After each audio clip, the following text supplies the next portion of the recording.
M0FXP. Many ham radio applications that we use run on an Android phone, and I would say half of the people I know have got an iPhone.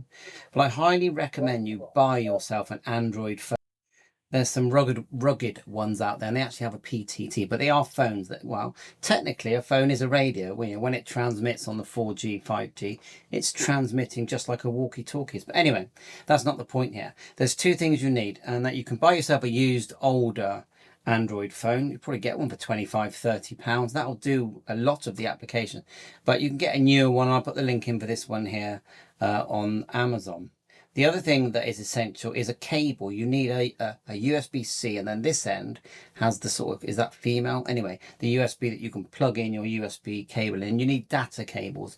You know, many items are sold these days with just charging cables. They won't carry the data. But once you've got this, you'd be surprised about how many applications you can run on in your ham radio hobby, even with a budget walkie-talkie on an Android device. So I highly recommend getting an Android device.